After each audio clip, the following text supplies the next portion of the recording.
तरह बुन अपने तकदीर के धागे कि पूरी कायनात को झुकना पड़े तेरी जिद के आगे।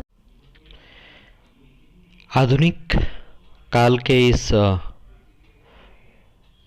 टॉपिक के ऊपर आप सबका स्वागत है। मैं संतोष झा सर। मेरे इस YouTube चैनल को आप सब्सक्राइब, लाइक और शेयर भी कर सकते हैं। संतोष झा क्लासेस ये आपको YouTube पे टाइप करना है और ये आप यहाँ तक पहुँच जाएंगे। तो जिन लोगों ने अभी तक सब्सक्राइब नहीं किया है सब्सक्राइब कर लें। इससे जो है आपको बीच बीच में नोटिफिकेशन समय समय पर मिल जाया करेगा और तुरंत ही आप मेरे द्वारा उपलब्ध कराए गए वीडियो को देख सकते हैं और इससे जो है आप अपने हिंदी साहित्य के ज्ञान को बढ़ा सकते हैं। तो आते हैं अपने टॉपिक की तरफ। और ये जो भारतेंदु युग है ये पुनर्जागरण काल भी कहलाता है। आधुनिक काल की शुरुआत ही होती है भारतेंदु युग से। उसके बाद आते हैं आधुनिक काल का ये नाम आचार्य रामचंद्र शुक्ल के द्वारा दिया गया है। किसके द्वारा? रामचंद्र शुक्ल के द्वारा। एक फ्रांसीसी इतिहासकार थे मीसे सेट नाम याद रखना है। इन्होंने कहा कि ये रेनेसा का नाम दिया इसे भारतेंदु युग को। इसी रेनेसा को ही जो है ये पुनर्जागरण काल भी कहते हैं। और ये 19वीं सदी के पूर्वार्ध में, समय क्या था? 19वीं सदी के पूर्वार्ध में, 19वीं सदी के पूर्वार्ध का से ये समय था। उसके बाद आगे बढ़ते हैं। नवजागरण और पुनर्जागरण इस दोनों में भेद क्या था? तो आइए जानने की कोशिश करते हैं। ये शाब्दिक भेद जो है डॉक्टर रामविलास शर्मा के हिसाब से क्या था? तो नवजागरण का ये जो काल था ये भक्ति काल का समय था और पुनर्जागरण ये 19वीं सदी के से प्रारंभ होने वाला समय। तो जैसे ही नवजागरण की बात आए तो क्या याद करना है? भक्ति काल का समय। और पुनर्जागरण का ये जो है तो ये पुनर्जागरण 19वीं सदी से प्रारंभ होने वाला समय। तो इसको इस तरीके से देख सकते हैं, समझ सकते हैं कि पहला भक्ति काल और दूसरा जो है भक्ति काल पहला और दूसरा 19वीं सदी से प्रारंभ होने वाला समय। तो शाब्दिक भेद आप समझ चुके हैं। उसके बाद आधुनिकता और पुनर्जागरण के प्रवर्तक कहे गए हैं। तो ये किसे कहा गया है? भारतेंदु हरिश्चंद्र को क्या कहा गया है कि आधुनिकता और पुनर्जागरण के प्रवर्तक हैं। और काल निर्धारण किया गया है तो भारतेंदु युग का काल निर्धारण 1868 से 93 किया गया है। और इस नई धारा प्रथम उत्थान काल ये नाम किसने दिया है? रामचंद्र शुक्ल ने। तो भारतेंदु युग को नई धारा प्रथम उत्थान काल का नाम किसने दिया है? तो आचार्य रामचंद्र शुक्ल। इसका उत्तर होगा आचार्य रामचंद्र शुक्ल ने 1868 से 93 के समय को नई धारा प्रथम उत्थान काल कहा है, नामकरण दिया है। एक तो ये सवाल हो गया। इसके बाद आगे बढ़ते हैं कि भारतेंदु पूर्व काव्य धारा ये था क्या? ये समय क्या था? तो ये 1843 से 67 के बीच का समय है। भारतेंदु से पहले का जो भी काव्य आए हैं उस पर हम एक दृष्टि डालेंगे। और रीवा के नरेश थे रघुराज सिंह ये नाम था इनका, रघुराज सिंह। और ये कहाँ के नरेश थे? रीवा के। इन्होंने कई सारी रचनाएं की हैं। तो उनकी रचनाओं पे थोड़ा हम देखते हैं क्या क्या उनकी रचनाएं थी। तो इनकी रचनाएं हैं राम स्वयंवर। ये उसके बाद इसका समय 1869 है। ठीक है, इसको थोड़ा ये कर लेंगे। उसके बाद रुक्मिणी परिणय। ठीक है, उसके बाद आनंदा बुनिधि। उसके बाद रामाष्टयाम। ये रामाष्टयाम में जो है वो भी रीवा नरेश रघुराज सिंह की रचना है। ये राम स्वयंवर, रुक्मिणी, आनंदा बुनिधि, रामाष्टयाम।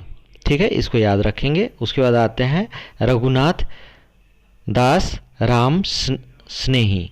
रघुनाथ दास राम स्नेही। इनकी रचनाओं पे ध्यान देंगे तो विश्राम, विश्राम किसने किया? रघुनाथ ने। विश्राम किसने किया? रघुनाथ ने। कब किया? 1854 में। मतलब हमारे जो प्रथम स्वतंत्रता संग्राम था उससे 3 साल पहले विश्राम करने चले गए। कौन गए? रघुनाथ दास रामस्नेही। इस तरह करके इसे याद करेंगे। आगे बढ़ेंगे। सरदार कवि, सरदार कवि कौन थे और इन्होंने किया क्या है? तो इनकी रचनाओं को ध्यान रखेंगे कि राम रत्नाकर।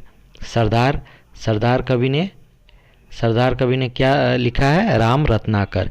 राम से इनका बड़ा लगाव है तो यहाँ देखेंगे रामलीला प्रकाश। हनुमान जी के बारे में हनुमत भूषण और तुलसी भूषण, तो ये सब का सब देखिए।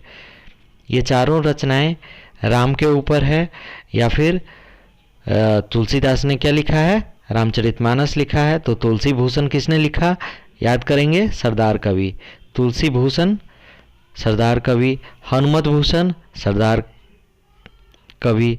उसके बाद राम लीला प्रकाश सरदार कवि, राम रत्नाकर।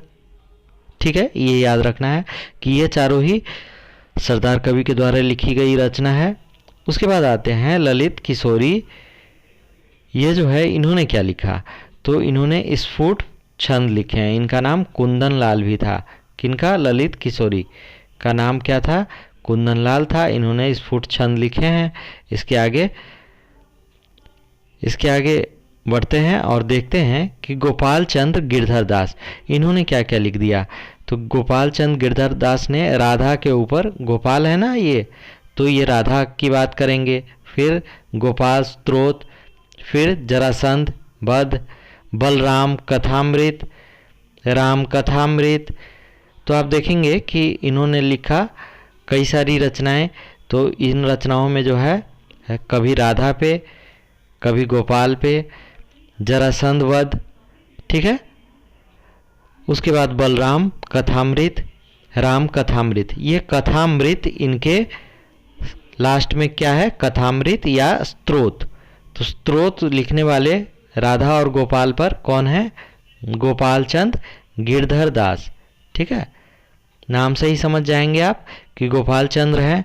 तो इन्होंने अपने नाम के से ही जो है भगवान श्री कृष्ण से जुड़ी हुई जो हैं गोपाल वही हैं, और ये राधा स्तोत्र भी लिख गए हैं। तो इस तरह आप नाम को रेफरेंस लेके चीज़ों को याद कर सकते हैं। कथामृत इन्होंने लिखा है, और क्योंकि ये बलराम याद रखेंगे, कृष्ण के साथ कौन थे?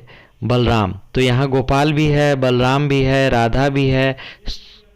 तो ये सब चीज़ें आपको याद रहनी चाहिए। आगे बढ़ेंगे। गोपाल चंद गिरधर दास हम देख चुके। आगे बढ़ेंगे। श्रृंगारिक रचनाएं, ये किसने लिखा है? तो सेवक ने कौन सी लिखी है? नख सिख। नख क्या होता है? नाखून। और सिख क्या होता है? ये हमारा जो मस्तिष्क है उसके जो वहाँ तक, तो ठीक है, शिखा तक। ठीक है, तो सिर का ऊपरी भाग जो होता है, तो नाखून से लेके और सिख तक ये पूरा जो है सेवक का नज़र किस पे होता है? नखशिख पे। ठीक है, सेवक का नज़र किस पे होगा? नखशिख पे। सरदार कवि के बारे में देखते हैं। सरदार कवि ने और क्या लिखा है? षड ऋतु, साहित्य सरसी और श्रृंगार संग्रह।